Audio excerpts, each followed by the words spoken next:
To- Today we are know about histopathology.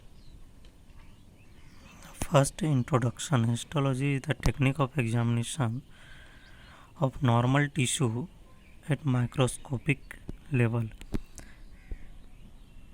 Histology जो है इसको हम लोग नॉर्मल टिश्यू के बारे में जानते हैं, और हिस्टोपैथोलॉजी जो है इसमें हम लोग टिश्यू में प्रेजेंस और absence changes in their structure due to disease process, disease condition में स्ट्रक्चर जो हमारे सेल होते हैं, टिश्यू होते हैं, उसमें कुछ चेंजेस होता है, उसके बारे में हिस्टोपैथोलॉजी में पढ़ते हैं।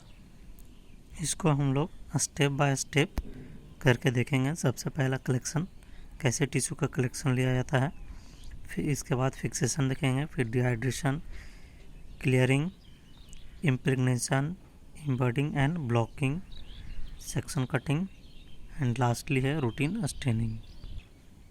इसका सैंपल हम लोगों को दो तरीके से मिलता है, एक बायोप्सी और सेकेंड होता है ऑटोप्सी। बायोप्सी मीन्स हो गया लिविंग बॉडी से जो ऑर्गन या टिश्यू कटिंग करके मिलता है उसको हम लोग बोलते हैं बायोप्सी, और ऑटोप्सी बोलते हैं जिसमें डेथ सेल यानी कि कोई डेथ कर गया है उसका जो सेल टिश्यू हम लोगों को मिलता है उसे हम लोग ऑटोप्सी कहते हैं।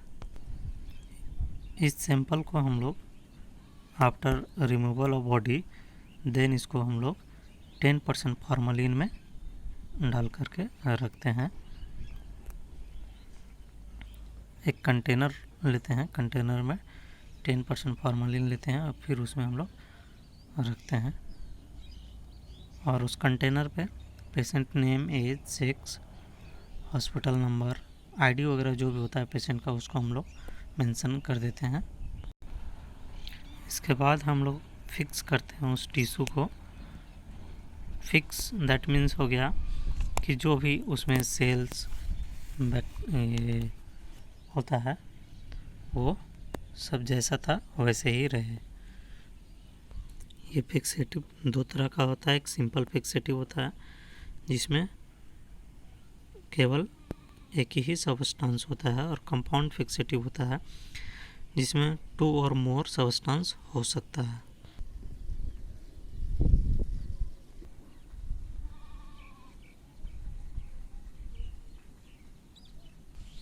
आफ्टर फिक्सेशन फिर इसको हम लोग डिहाइड्रेट करते हैं। डिहाइड्रेट दैट मीन्स हो गया उसमें जो भी वाटर मॉलिक्यूल्स होता है उसको हम लोग बाहर करते हैं सेल से। इसमें हम लोग असेंडिंग ग्रेड अल्कोहल में डिप करते हैं टिश्यू को 70%, 80% then 95% and then absolute alcohol. इसके बाद है क्लियरिंग। क्लियरिंग में हम लोग जो भी डिहाइड्रेशन के समय अल्कोहल वगैरह रह जाता है टिश्यू में उसको हम लोग आउट करते हैं, तो इसमें हम लोग यूज़ करते हैं जाइलिन का। और फिर हम लोग इसमें इम्प्रेग्नेशन करते हैं। ये हम लोग को हेल्प करता है टिश्यू को जब हम लोग कटिंग करते हैं, सेक्शन कटिंग करते हैं उस समय। इसके बाद हम लोग टिश्यू को प्रोसेस करते हैं 1 बाय 1 करके। एक होता है ऑटोमेटिक टिश्यू प्रोसेसिंग मशीन होता है, और मैनुअली भी होता है, लेकिन मैनुअली में थोड़ा समय ज़्यादा लग जाता है, और ऑटोमेटिक टिश्यू प्रोसेसर मशीन जो होता है ये ऑटोमेटिक चलता है। ये है ऑटोमेटिक टिश्यू प्रोसेसिंग यूनिट। अब इस मशीन में ऑटोमेटिकली ये इस तरह से चेंजिंग होता है। अलग अलग जार बना हुआ होता है जिसमें हम लोग ये केमिकल जो होता है अल्कोहल 80%, 95%, इस तरह से अलग अलग जार में हम लोग रखते हैं, और मशीन ऑटोमेटिकली इससे निकाल करके इसमें डिप करता है, फिर इससे इसमें करता है, इससे इसमें करता है, ऑटोमेटिक होता है।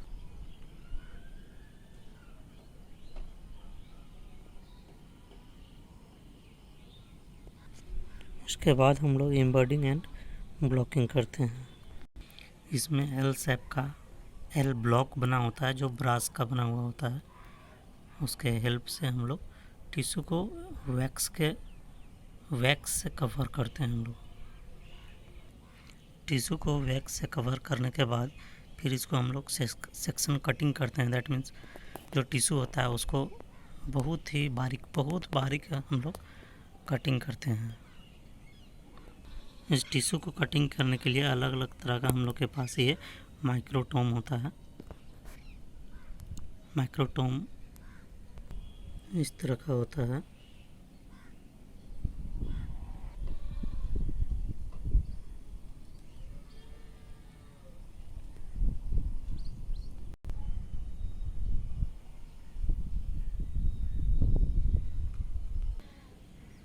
टिश्यू को कटिंग करने के बाद अब इसको हम लोग एक स्लाइड पे लेते हैं और फिर उसको स्टेनिंग करते हैं। इसमें हम लोग H&E स्टेन का यूज करते हैं, हैरिस एंड एओसिन स्टेन।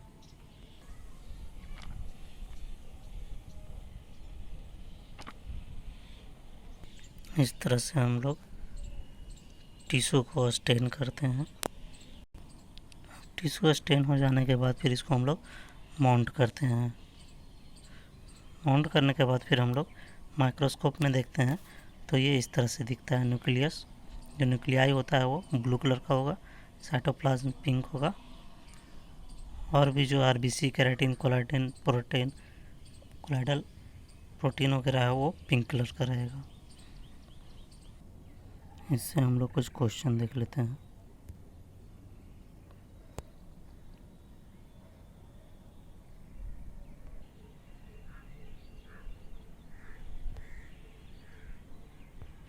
ये वीडियो बहुत ज़्यादा लंबा हो जाता है, इसीलिए हमने बहुत ज़्यादा इसमें नहीं समझाया हूँ, डिटेल में मैं नहीं बता पाया, इसके लिए सॉरी। वीडियो अच्छा लगा तो लाइक करें, सब्सक्राइब करना ना भूलेंगे।